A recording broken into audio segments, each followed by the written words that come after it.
औरैया में अजान को लेकर दिया महामंडलेश्वर ने बयान। वर्तमान समय में अजान और हनुमान चालीसा को लेकर चल रहे बवालों के बीच महामंडलेश्वर डॉक्टर उमाकांत नंद सरस्वती जी महाराज ने कहा कि नियम सभी के लिए बराबर होते हैं।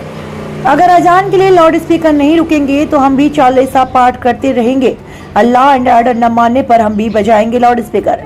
यूपी के औरैया जनपद पहुंचे महामंडलेश्वर स्वामी डॉक्टर उमाकांत नंद सरस्वती जी महाराज औरैया पहुंचे। पत्रकारों से वार्ता के दौरान वर्तमान समय में अजान और हनुमान चालीसा के लिए बड़ा बयान दिया। महामंडलेश्वर स्वामी जी ने कहा कि नियम सभी के लिए बराबर होते हैं। हर कार्यक्रम के लिए परमिशन लेनी पड़ती है, तो फिर बिना परमिशन के लगातार बज रहे अजानों के लिए लाउड स्पीकर पर प्रतिबंध लगना चाहिए और मस्जिदों से लाउड स्पीकर हटने चाहिए।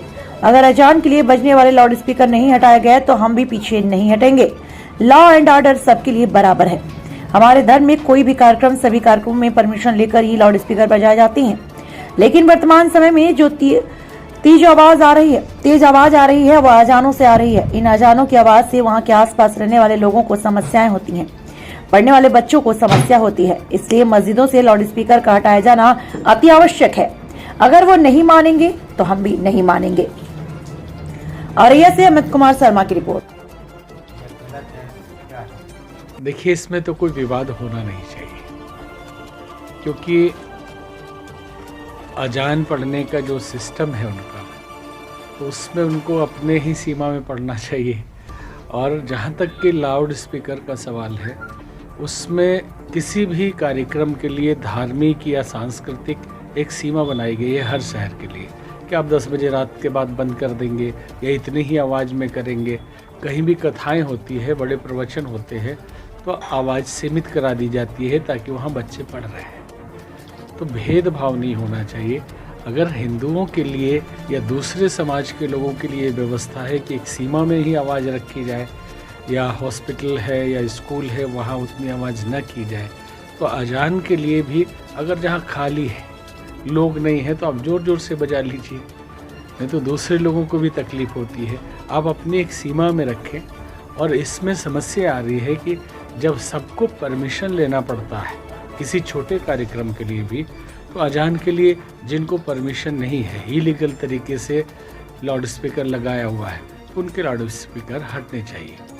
और हनुमान चालीसा हमेशा से पढ़ा जा रहा है, और ये तो एक स्वाभिमान की बात है कि अगर आप मानेंगे नहीं, लॉ एंड ऑर्डर को नहीं मानेंगे, तो अब यही उपाय है कि हम भी बजाएंगे। अभी महाराष्ट्र में एक सांसद, एक विधायक को हनुमान चालीसा पढ़ने के लिए गिरफ्तार कर लिया गया। जो धाराएं लगाई गई है उनके ऊपर, ये बहुत हास्यास्पद है, क्योंकि हनुमान चालीसा पढ़ना किसी के धार्मिक भावना को भड़काना नहीं है।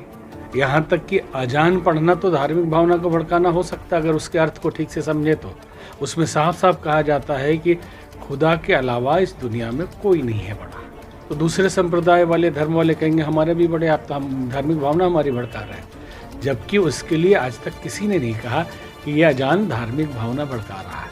और हनुमान चालीसा में सबके संकट मोचन के लिए, सबके कल्याण की प्रार्थना है, तो धार्मिक भावना भड़काना कैसे हो सकता है?